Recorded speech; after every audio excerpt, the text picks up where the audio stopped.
하나님의 말씀 봉독하겠습니다. 요한복음 11장 17절에서 27절까지의 말씀입니다. 신약성경 165면 어간에 있습니다. 요한복음 11장 17절에서 27절까지의 말씀입니다. 예수께서 와서 보시니 나사로가 무덤에 있은지 이미 나으리라. 베다니는 예루살렘에서 가깝기가 한 오리쯤 되매 많은 유대인이 마르다와 마리아에게 그 오라비의 일로 위문하러 왔더니 마르다는 예수께서 오신다는 말을 듣고 곧 나가 맞이하되 마리아는 집에 앉았더라. 마르다가 예수께 여짜오되 주께서 여기 계셨더라면 내 오라버니가 죽지 아니하였겠나이다. 그러나 나는 이제라도 주께서 무엇이든지 하나님께 구하시는 것을 하나님이 주실 줄을 아나이다. 예수께서 이르시되 내 오라비가 다시 살아나리라. 마르다가 이르되 마지막 날 부활 때에는 다시 살아날 줄을 내가 아나이다. 예수께서 이르시되 나는 부활이요 생명이니 나를 믿는 자는 죽어도 살겠고 무릇 살아서 나를 믿는 자는 영원히 죽지 아니하리니 이것을 내가 믿느냐. 이르되 주여 그러하외다. 주는 그리스도시요 세상에 오시는 하나님의 아들이신 줄 내가 믿나이다. 아멘. 오늘 본문은 예수님께서 죽은 나사로를 살려내시는 장면을 소개하고 있습니다. 죽은 나사로를 살려냈다는 것은 굉장한 사건입니다. 왜냐하면 죽음이 운명인, 죽음이 절대 권력인 세상에 예수님이 등장하셔서 그 절대 권력을 깨부순 사건이기 때문입니다. 죽음이 이 세상과 인간의 궁극적 운명이 아니고 생명이, 영생이 궁극적 운명이라고 말씀하시는 것은 정말 우리에게는 놀라운 사건으로 또 선포로 이해되어야 할 것입니다.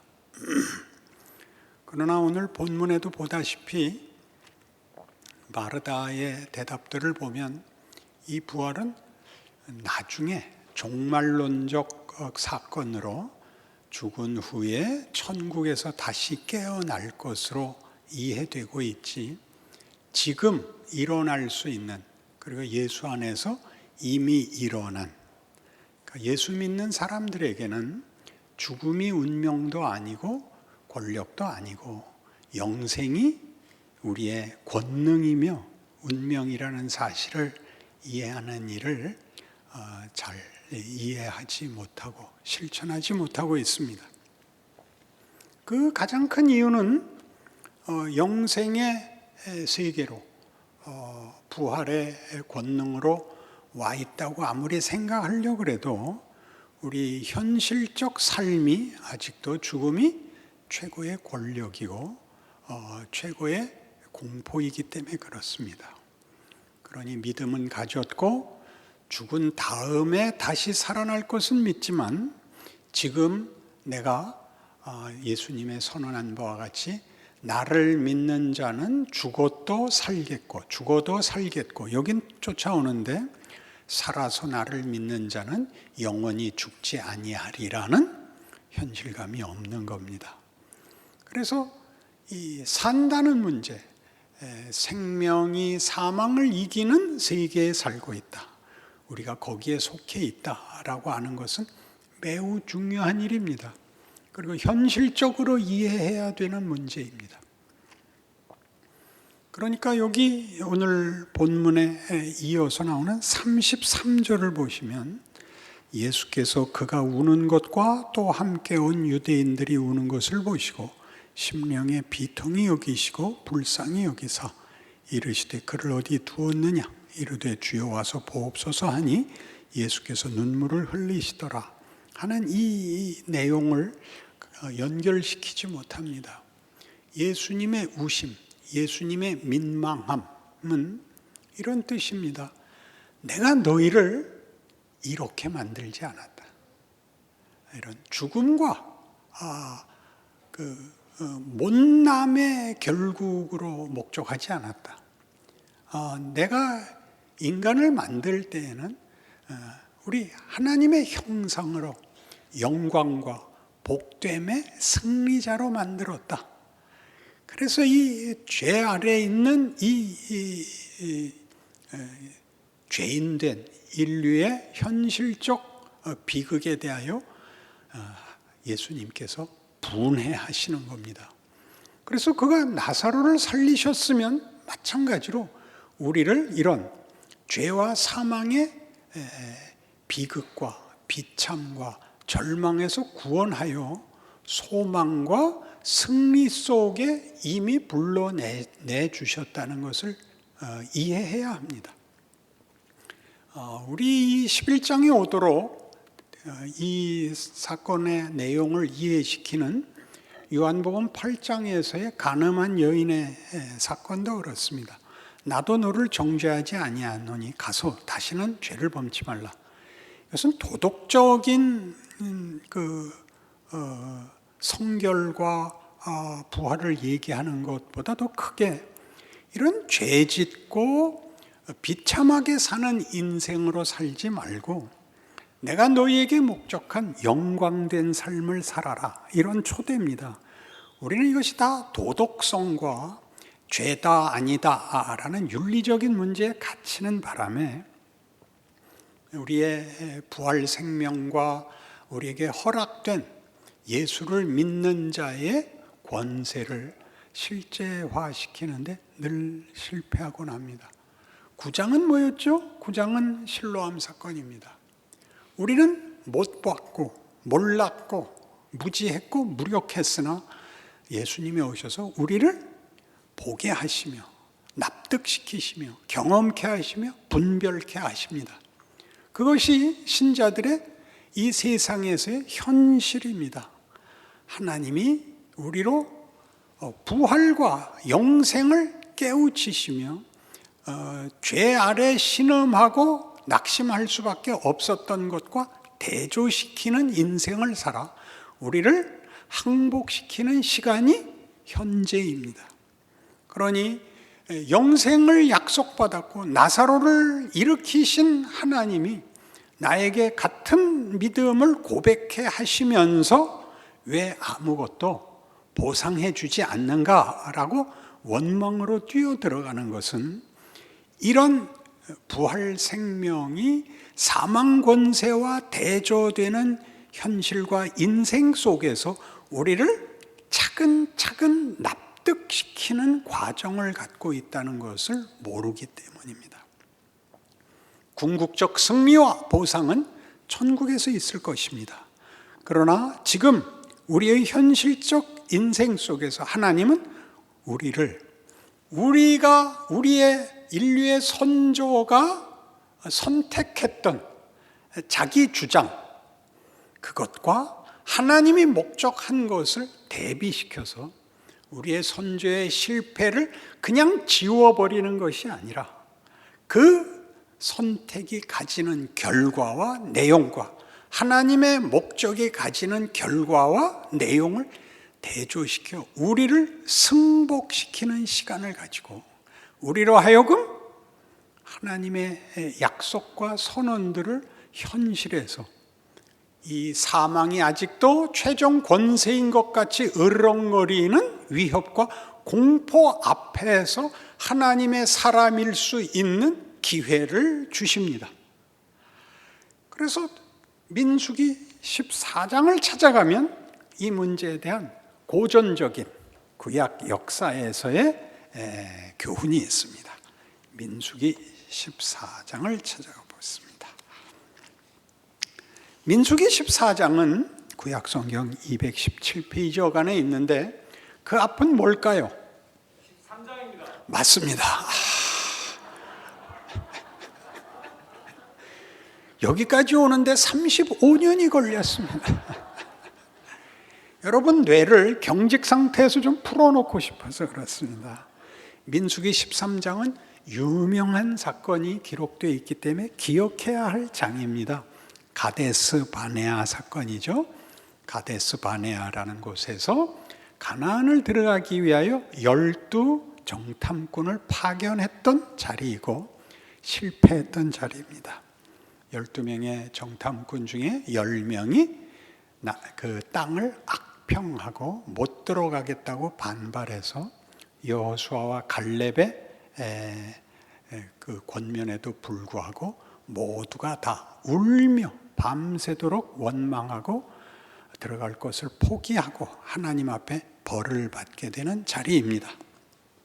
그 13장 이 사건으로 인하여 그들은 홍해를 건넌 20세 이상의 성인 남녀는 다 광야 40년 동안 죽어나가고 그 후세대가 들어가게 되는 것이죠. 그 부분을 여기 14장 11절 이하에서 이렇게 소개하고 있습니다. 여호와께서 모세에게 이르시되 이 백성이 어느 때까지 나를 멸시하겠느냐? 내가 그들 중에 많은 이적을 행하였으나 어느 때까지 나를 믿지 않겠느냐? 내가 전염병으로 그들을 쳐서 멸하고 네게 그들보다 크고 강한 나라를 이루게 하리라.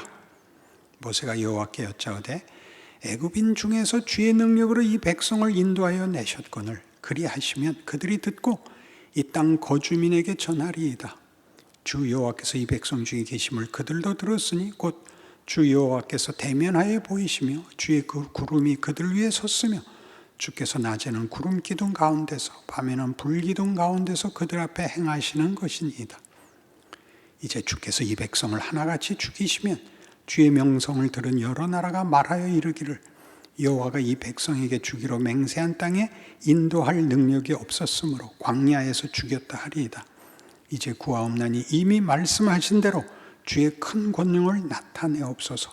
이르시기를 여호와는 노하기를 더디하시고 인자가 많아 죄악과 허물을 사하시나 형벌받을 자는 결단코 사하지 아니하시고 아버지의 죄악을 자식에게 갚아 3, 4대까지 이르게 하리라 하셨나이다.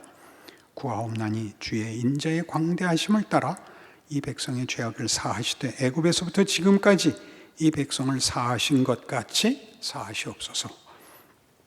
모세가 2번 이 얘기를 하는 셈이죠. 처음 시내산에 올라갔을 때 백성들이 모세가 늦게 내려오자 금송아지 만드는 사건이 있었습니다. 그때 하나님께서 모세에게 야, 이 말 안 듣는 것들은 싹 죽이고 너로 새 민족을 만들겠다 그러자 그때 모세가 멋진 말을 했죠. 이 백성을 멸하시려면 제 이름도 생명책에서 지워주십시오. 그런 말을 했죠. 지금도 그럽니다. 이 말 안 듣는 것들 다 죽이고 너로 내가 새로운 민족을 만들겠다. 모세가 뭐라 그래요? 하나님, 그러면 여태껏 한 게 헛수고가 되지 않습니까? 하나님이 꺼낼 능력은 있고 드러낼 능력은 없다는 소리 왜 들으시려 그럽니까? 그러지 말고 한 번 더 참으시죠. 그렇게 말하는 굉장히 놀라운 장면입니다. 그러자 하나님이 그렇게 하기로 하십니다. 굉장하죠. 우리 인류 역사를 보면 다 망해야 됐던 적이 한두 번이 아닙니다. 그때마다 누군가 아마 이 기도를 한 것 같습니다.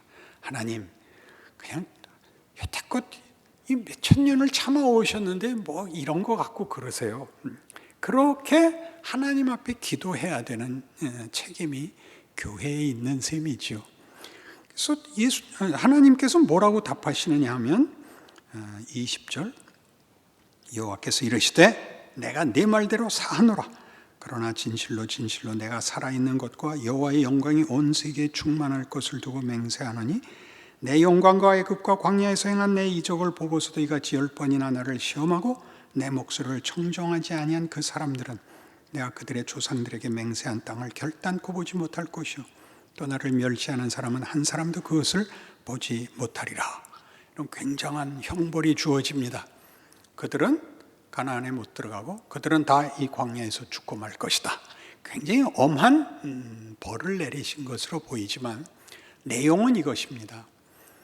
내가 목적한 땅은 어떤 자격이 있어야 되는 조건으로 들어가는 게 아니라 그 내용을 채워야 되는 땅이다. 하나님의 구원은 하나님을 순종해야 불러내는 것이 아니라 하나님 앞에 부름을 받았으면 순종을 해서 복을 받도록 하는 것이 목표다. 이 순서를 잊지 마십시오. 여러분의 믿음과 여러분의 순종은 구원의 조건이었던 것이 아니라 구원의 내용이고 구원의 목적입니다. 근데 우리는 전부 나는 예수를 믿었는데 왜 보상이 없습니까? 라고 얘기하지 않습니까? 하나님 말씀은 네가 구원을 얻었으면 순종하고 하나님의 영광과 승리와 기쁨에까지 참여해야 된다. 그것이 내가 너희를 구원한, 너희를 부른 이유요 목적이다. 그런데 너희는 구원만 받아놓고는 계속 원망만 하고 반발만 하고 쉽자고만 든다. 뭘 쉽자고 들어요? 내가 예수 믿어 드렸으니까 형통하게 해 주십시오 해서 못 벗어나고 있더라고요. 많이 했던 비유죠. 학교에 합격한 거, 원하는 대학에 합격한 것은 기쁜 일이고 합격증 들고 동네를 몇 바퀴 돌아도 좋지만 그러면 가서 공부를 해서 훌륭해져야죠. 이마박에다가 합격증 붙여놓고 밤낮 돌아다녀 갖고는 말이 안 되죠. 그러니까 우리가 원하는 것은 이것만 붙이고 다니면 전철도 공짜, 식당 가서 밥 먹어도 공짜, 이걸 바라고 있고 모두가 우리를 보고 이야 놀라주는 것이 보상이라고 생각을 하니까 합격한 것이 얼마나 기쁜가는 열려있는 기회, 더 높은 목적을 향하여 부름을 받은 그 소망과 기쁨과 명예를 가지고 정작 그 내용을 채워야죠. 그 명예를, 그 가야 하는 과정을 채워 나 자신을 하나님의 목적하는 사람이 되게 해야죠. 이것이 성경이 하고 싶은 얘기인 것입니다. 그래서 이 하나도 여기 못 들어간다 하는 얘기는 지금 예를 든 바와 같이 내가 너희를 애굽에서 꺼낸 이유는 이 약속의 땅에 들여보내기 위함인데 이 약속의 땅이 젖과 꿀이 흐른다고 얘기하는 것은 다만 물질의 수확, 물질의 풍요를 얘기하는 것이 아니라 거기를 살고 다스리고 누려야 하는 자들의 영적, 성품적, 그리고 정체성과 질적인 차원에서의 고귀함을 가리키는 것이다. 이렇게 얘기합니다. 그래서 이 말을 어떻게 맹세를 하느냐 하면 하나님께서 굉장히 21절을 보세요. 기억해야 되는 구절입니다. 그러나 진실로 내가 살아있는 것과 여호와의 영광이 온 세계에 충만할 것을 두고 맹세하노니 라고 합니다. 하나님의 영광이 온 세계에 충만할 것이라는 건 뭡니까? 하나님이 우리에게 두신, 창조 세계에 두신 그의 형상으로 빚은 서로 사랑하자, 너희는 마음을 다하고 뜻을 다하고 정성을 다하여 주 너의 하나님을 사랑하라라고 요구하시는 하나님의 사랑이 충만할 것, 실패하지 않을 것, 기어코 전 인류에 이루어지고야 말 것을 두고 맹세하노니입니다. 내가 성을 간다, 내가 그 말을 안 듣는 것들은 다 죽여버린다, 이런 식으로 맹세의 조건을 삼지 않고 하나님의 뜻이 이루어지고야만 하나님의 권능, 성실하심, 인내, 긍휼, 자비, 그의 거룩하심을 두고 맹세하는 것입니다. 그러니 여기서 불합격을 맞지 마십시오. 기껏 구원을 받았으나 이 멋진 하나님이 우리에게 두신 진정한 내용을 채우는 부활 생명을 가지는 자의 영광을 누려보지 못하고 죽고 마는 그런 인생이 되지 마십시오. 이것을 신명기 8장에 가면 그래서 광야 생활이 왜 중요했는가? 그건 뭐였는가? 하나님이 요구하는 이 영광과 영생의 자리를 위해서 광야는 어떤 의미를 가지는가를 신명기 8장은 이렇게 소개합니다. 내가 오늘 명하는 모든 명령을 너희는 지켜 행하라. 그리하면 너희가 살고 번성하고 여호와께서 너희의 조상들에게 맹세하신 땅에 들어가서 그것을 차지하리라.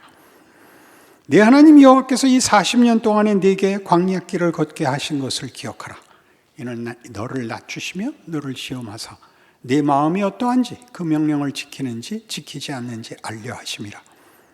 너를 낮추시며 너를 줄이게 하시며 또 너도 알지 못하며 네 조상들도 알지 못하던 만나를 네게 먹이신 것은 사람이 떡으로만 사는 것이 아니요 여호와의 입에서 나오는 모든 말씀으로 사는 줄을 네가 알게 하려 하심이니라. 이 40년 동안에 네 의복이 헤어지지 아니하였고 네 발이 부르트지 아니하였느니라. 너는 사람이 그 아들을 징계함 같이 네 하나님 여호와께서 너를 징계하시는 줄 마음에 생각하고 네 하나님 여호와의 명령을 지켜 그의 길을 따라가며 그를 경외할지니라. 광야 40년은 어떤 가치가 있는 것일까요? 이스라엘 백성의 실패는 반복적으로 이렇게 드러납니다. 여기는 만나밖에 없다. 여기는 메추라기밖에 없다. 애굽에 있을 때가 더 부요했다. 뭐 때문에 우리가 이 고생을 해야 되느냐? 돌아가자. 끝없이 그랬습니다. 그들이 원하는 건 뭐였을까요? 그들이 원하는 건 안심과 형통 외에 다른 소원이 없습니다. 그러니까 광야 40년 동안 우리가 보통 얘기하는 내가 남에게 아쉬운 소리 하지 않게 해주시면 더 이상 소원이 없어요는 광야 생활에서 드러난 겁니다. 뭐가 드러났어요? 인간은 인간의 최소한의 필요를 다 만족시켜도 기특한 생각을 못 해내더라 이겁니다. 불평밖에는 할 게 없더라는 거죠. 내 마음이 어떠한지 너희 스스로 보지 아니하였느냐? 내가 너희들에게 너희 의복이 헤어지지 않게 했고 너희 발이 부르트지 않게 했는데 너희는 밤낮 원망만 했다. 이게 뭡니까? 왜 데리고 나오셨습니까? 그래서 뭐가 필요하냐? 하나님의 말씀이 필요하죠. 하나님의 말씀이 뭐냐? 하나님만이 고급한 뜻을, 목적을, 내용을 만들기 때문이죠. 그만이 창조주십니다. 예수님이 이제 요한복음에서 더 드러내놓고 여러 번 얘기하듯이 내가 길이요 진리요 생명입니다. 우리는 만들 수 없는 것들입니다. 행복이요? 그건 다 우리가 말하는 행복은 갈증일 뿐이지 우리는 행복을 만들지 못합니다. 정직이요? 우리의 정직은 비난하는 거에 불과합니다. 안 그래요? 어떻게 그럴 수 있어? 이렇게 비난하는 게 우리의 정직의 한계이지 정직의 진정한 가치, 용서, 따뜻한 말 이런 거 못하지요. 우리 인간은 만들어내지 못합니다. 왜요? 죽음 아래 붙잡혀 있기 때문에요. 우리에겐 아무것도 가치 있는 것이나 복된 것을 만들어낼 실력이 없습니다. 그건 이제 예수 안에서만 하나님이 허락하시는 것이 됩니다. 그래서 부활이라는 영생 속에 있다는 걸 제대로 이해해서 우리가 지금 죽음을 이기고 영생으로 약속된, 그래서 감히 기쁨과 감사와 위대함과 영광을 바라보는 자로, 약속된 자로 이 세상을 산다면, 이 세상이란 아직도 사망이 궁극적 권세인 것 같고 위협이고 공포인 속에서 그걸 이긴 지금의 이 자리, 현실에서 신자는 무슨 책임이 있는가? 무슨 책임이 있죠? 영생에 대한 책임이 있죠. 그게 무슨 가치가 있는가? 사망이 만드는 것과 영생이 가지는 약속 사이를 대조해 볼 틈이 있죠. 생각해 보세요. 부활의 경위를 제대로 이해하지 못하면 모든 기도는 고급한 주문에 불과하다. 고상한 독백에 불과하다. 부활 생명이 주어진 인생이라는 걸 알지 못하면 그저 뻔한 소리나 해서 이렇게 외면하고 도망가는 방법이 되고 만다는 거죠. 울어버리는 것도 울고 회개하는 것으로 영생에 책임 있는 삶을 밀어넣는 방법이 되고 만드는 거죠. 어쩌라고요? 뭘 어째요? 우리는 사망이 우리를 좌우할 수 없습니다. 우리만이 진리를 얘기할 수 있고, 소망을 얘기할 수 있고, 용서를 얘기할 수 있고, 기쁨을 얘기할 수 있습니다. 그걸 하셔야죠. 기회 있을 때. 할 기회가 얼마든지 있잖아요. 반갑다. 보고 싶었다. 그게 뭐가 그렇게 어려워요? 누가 아첨을 떨래요? 이런 널려있는 일상을 살아내서 실제로 그것을 시간과 공간과 나라는 조건과 실체 속에서 여러분 스스로의 이름, 나 아무개가 처한 내 자리에서 나에게 주어진 도전 속에서 조건 속에서 살아내라고 나사로야 나오너라 이렇게 부르시는 겁니다.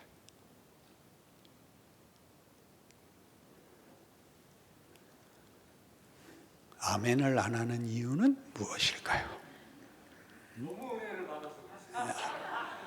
말대답까지 하시는 거죠. 그러니까 이런 문제는 한 번의 감동이나 한 번의 결심으로 떼어질 문제가 아니라 여러분들이 그토록 지루해하시고 원망하시는 이 긴 세월에 걸쳐서 여러분의 전생에 걸쳐서 하나님이 일하고 계시는 것이었습니다. 지금이죠, 지금. 여러분들이 그토록 원망하는 과거, 나 그때 왜 그랬는지 몰라, 하나님 뭐하고 계셨는지 몰라, 이렇게 가는 것은 지금을 도망가는 것입니다. 그 후회와 원망으로 가득했던 과거와 실패가 여러분에게 지금 일하게 하십시오. 성경이 하고 싶은 얘기는 저 이스라엘 백성들은 그 10가지 재앙 보고 만나 먹고도 실패했어, 그렇게 얘기하려는 게 아니라 그걸 봤으니 그들보다 한 걸음 더 나가려는 거랍니다. 이 역사의 유산을 가졌으니 너희 선조들의 실패를 거울 삼아 너희는 복되라, 너희는 더 잘난 결정을 해라, 이렇게 성경이 이 모든 사람들을 우리를 위하여 쓰고 있습니다. 그 성경의 모든 인물들은 그들이 잘난 것을 확인하는 게 아니라 그들로 인해서 지금 내가 유익을 얻어야 할 양식들인 것입니다. 잡아먹으시고 훌륭해지셔야 됩니다. 오케이? 얼마나 많은 막 윽박지르고 싶은 마음을 참고 좋은 말을 하고 있는지 아시겠어요? 이런 게 위대한 겁니다. 악은 써서 뭐 하겠어요? 그래서 우리가 야곱의 생애를 보세요. 야곱이 그 장자권을 뺏고 아버지 복 받아내고 몸부림을 써서 어떻게 쓰든지 자기 인생을 부유하게 하려다가 결국 형한테 죽게 돼서 피난을 가죠. 그래서 창세기 28장 베들 사건이 터지는 겁니다. 그가 하란으로 피난 가는 중에 이제 노숙을 하게 되죠. 돌베개를 베고 잡니다. 하나님이 나타나시죠. 야곱아, 나는 너희 조상의 하나님이니 곧 아브라함의 하나님, 이삭의 하나님이니라. 너 누운 땅을 내가 너와 네 자손에게 주리니 땅에 편만하여 동서남북으로 가득 찰 것이다. 내가 네게 복을 주고 너와 함께하여 너를 이리로 인도하여 낼 것이고 네가 어디로 가든지 너를 지키며 너와 함께 하겠다. 내가 네게 약속한 것을 다 이루기까지 너를 떠나지 아니할 것이라. 그래서 형통해진 게 아니라 야곱은 하란에서 외삼촌 댁에서 갖은 고생을 다하여 스스로 거부가 됩니다. 거기서 또 외가에서 그 갈등이 일어나고 시샘을 받고 목숨을 보존하기 위해서 집으로밖에 돌아올 수 없게 됩니다. 갈 데가 여기밖에 없는데 이 고향에는 그를 미워하는 형 에서가 칼을 갈고 있습니다. 야복나루에서 형이 자기를 죽이려고 온다는 소식은 들었고 오갈 데는 없고 밤새워 고민하는 중에 모든 재산을 앞세워 보내고 홀로 남아 미칠 것 같이 몸부림치는데 하나님이 나타나십니다. 그와 씨름하시죠. 야곱이 항복하지 않습니다. 하나님이 떠나시려고 하죠. 그의 그 환도뼈를 치고 나 간다. 그러자 야곱이 생전 처음 축복해 주십시오 라고 빕니다. 그 호세아서에서는 야곱이 울며 기도했다고 되어 있습니다. 기도해서 보상받았다는 뜻이 아니라 이제 야곱의 변화가 드러나는데, 그러니까 하나님이 묻죠. 네 이름이 뭐냐? 야곱입니다. 야곱이란 늘 얘기하듯이 발 뒤꿈치를 잡았다라는 뜻이고, 발 뒤꿈치를 잡았다는 것은 사기꾼, 도둑놈, 살인자, 날강도입니다. 그러니까 그 말을 들은 하나님이 네 이름을 다시는 야곱이라고 부르지 마라. 네 이름은 이스라엘이니라. 이렇게 됩니다. 무슨 뜻일까요? 야곱은 평생을 자기의 필요를, 남의 것을 약탈해서 채워야 됐던 인생을 살다가 이제 하나님에 의하여 이스라엘, 하나님과 겨루어 이긴 자, 제가 전에 얘기했듯이 부모가 자식에게 하는 얘기, 나는 네 애비다, 너는 내 자식이다, 자식 이기는 애비는 없다, 이런 복을 받는 거죠. 너는 다시는 너를 고하라 그러지 마라. 네가 네 필요를 남의 걸 뺏어야 된다고 생각하지 마라. 부모가 네 필요를 모르겠냐? 내가 너한테 얼마나 유복한, 넉넉한 부모인지 모르겠느냐? 다시는 너를 야곱이라고 부르지 마라 하는 자리로 하나님이 불러내십니다. 그 사이에 20년이나 있습니다. 20년이나. 그래서 이 자리에 옵니다. 그 후는 어떻게 되죠? 별 볼 일 없이 삽니다. 나중에 애굽으로 이민을 가고 바로 앞에 설 때 멋진 장면이 나오죠. 바로가 애굽의 왕이고 그는 이민자입니다. 삶을 위해서, 살아남기 위해서 피난 온 자인데 야곱이 바로에게 축복합니다. 히브리서대로 얘기하죠. 폐일원하고 높은 자가 아랫사람에게 복을 비는 법이니라. 야곱이 바로 앞에 축복을 한다고요. 우리가 해야 될 것이 그것입니다. 사망 권세에 떨고 있는 세상 앞에 우리만이 복을 빌 수 있는 자들이요, 그런 인생입니다.